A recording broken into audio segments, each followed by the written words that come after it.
पूरे दौर को मुगल कालीन इतिहास के नाम से जानते हैं। तो ये 1526 मतलब बाबर से शुरू होता है और 1740 तक ये इतिहास जाता है जो आपके सिलेबस में है। ये तकरीबन आप देखेंगे कि 4 unit, unit first, unit second, unit third और यूनिट फोर्थ, 4 यूनिट में डिवाइड है आपका ये पूरा का पूरा सिलेबस। जिसमें फर्स्ट पेपर में आप लोग जानने की, फर्स्ट यूनिट के फर्स्ट पॉइंट में आप जानने की कोशिश करेंगे कि इसके सोर्सेस क्या हैं, इस मुगल कालीन इतिहास को जानने के सोर्सेस क्या हैं, साधन क्या हैं, किन किन माध्यम से मुगल कालीन इतिहास को जाना जा सकता है या इसकी जानकारी के स्रोत क्या क्या हैं। इसमें पुरातात्विक स्रोत आपको मिलेंगे, साहित्यिक स्रोत मिलेंगे और ऐतिहासिक जो तमाम काम हुए हैं उनके बारे में उनसे मुगल काल का इतिहास जानने की कोशिश होगी। पुरातात्विक स्रोतों में आपको तमाम मॉन्यूमेंट मिलेंगे, बहुत सारे सिक्के मिलेंगे जो कि तत्कालीन शासकों द्वारा चलाए गए थे। साहित्यिक स्रोतों की तो भरमार है मुगल कालीन इतिहास के, तमाम ऐसे राइटर्स हुए हैं, तमाम लेखक हुए हैं जिन्होंने मुगल काल के बारे में लिखा है। तत्कालीन बहुत राइटर हुए हैं जिन्होंने मुगल काल के बारे में लिखा है, जिसमें प्रमुख रूप से आईने अकबरी को आप देख सकते हैं। अबुल फजल द्वारा लिखी गई ये पुस्तक है। इसमें अकबर और उससे परवर्ती काल के जो शासक हुए हैं उनसे संबंधित बहुत सारी जानकारी मिलती है। तो जो कि बाबरी एक लेख है जिसमें कि बाबर के बारे में बहुत सारी इंफॉर्मेशन मिलती है, बहुत सारी जानकारी मिलती है। तो इस तरह के तमाम और स्रोत हैं, साहित्यिक स्रोत, जिनसे कि बाबर और मुगल काल के बारे में इंफॉर्मेशन हमें मिलती है। इतिहास लेखन की विभिन्न विधाएं इस पीरियड में भी डेवलप होंगी। इतिहास लिखने के तरीके क्या क्या हैं, हो सकते हैं, किन किन तरीकों से इतिहास लिखा जाता है, किन किन तरीकों से इतिहास बनाया जाता है, उनको निकालने की कोशिश की जाती है, वो सारे के सारे तरीके हम इसमें जानने की कोशिश करेंगे। तत्कालीन उत्तर भारत का परिदृश्य क्या था जब बाबर ने भारत में आक्रमण किया और वो जीत गया, मुगल शासन की उसने स्थापना की, तो उस समय की राजनीतिक परिस्थितियां क्या थी, सामाजिक परिस्थितियां क्या थी, क्या परिस्थितियां इतनी फेवरेबल थी कि बाबर भारत में खुद को उसने इनवाइट किया या खुद भारत में उसने आक्रमण का मन बनाया और यहाँ पे जीता भी हो, तो वो कंडीशन क्या थी, वो क्या कारण थे कि बाबर भारत में सफल रहा।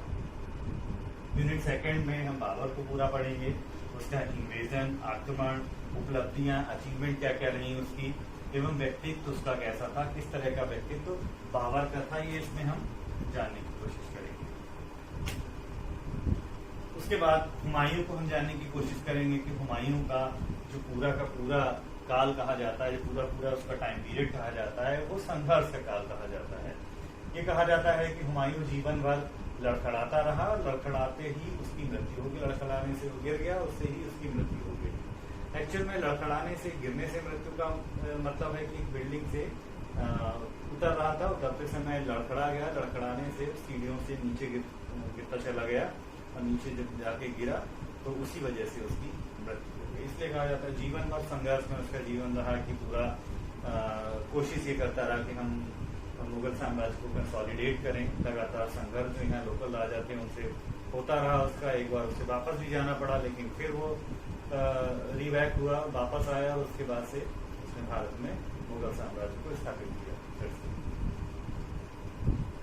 शेरशाह सूरी, लगातार हुमायूं से संघर्ष इसका चल ही रहा था। शेरशाह सूरी के बारे में जानने की कोशिश करेंगे कि क्या उसका शासन प्रबंध था, जो बहुत इंपॉर्टेंट है, अक्सर एग्जाम में पूछा जाता है कि उसके प्रशासनिक सुधार और राजस्व सुधार बताइए, जो कि आने वाले शासकों के लिए माइलस्टोन हुए। आने वाले जितने शासक हैं वो सारे के सारे इंस्पायर होते रहे, वो सारे के सारे शेरशाह सूरी के जो सुधार थे, जो उसने एक सेटअप किया था, चाहे वो एडमिनिस्ट्रेशन फील्ड में हो, चाहे वो रेवेन्यू फील्ड में हो, सारे के सारे कहीं न कहीं फॉलो होते रहे।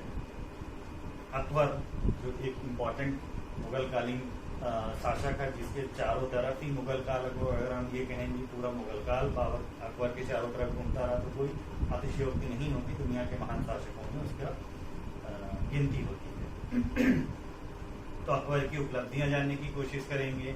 राजपूत नीति क्या थी, कि उसने राजपूत नीति किस तरह से फॉलो किया, कि राजपूतों के प्रति क्या वो रवैया अपनाए, क्या मुगलों का रवैया हो, वो इसमें जानने की कोशिश करेंगे।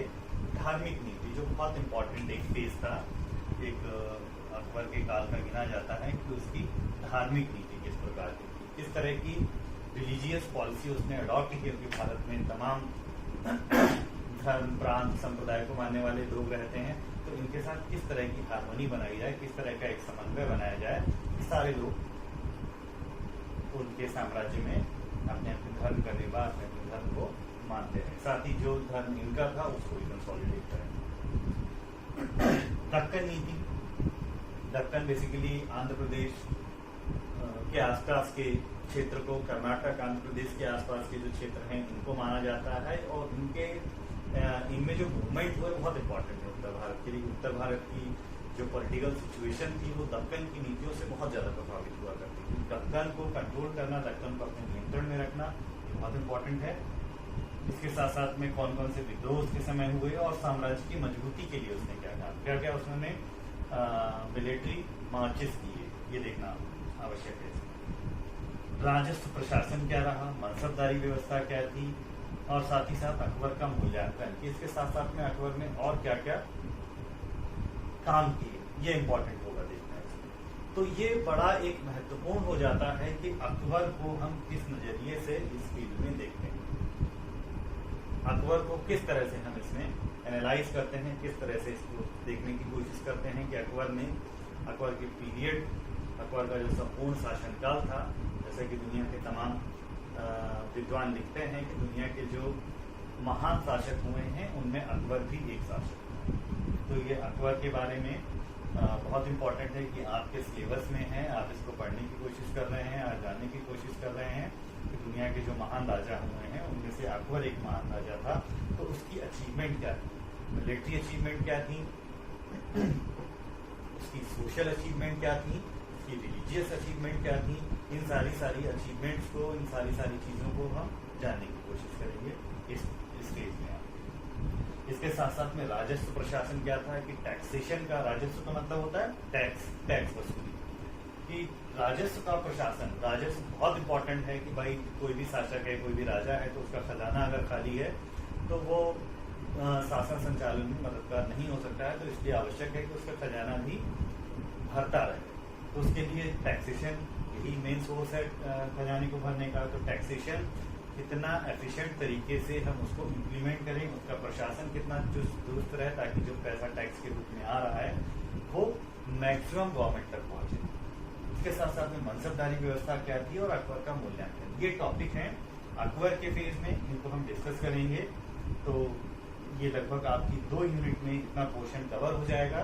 इतना पोर्शन आप जान लेंगे कि बेसिकली सोर्सेज क्या थे और बाबर और अकबर तक का, हुमायूं तक का फेज क्या रहा, ये आपके इसमें सिलेबस में। इसके साथ साथ में हम नेक्स्ट वीडियो में जानने की कोशिश करेंगे कि यूनिट 3 और यूनिट 4 में क्या क्या चीज़ है। बहुत बहुत शुक्रिया।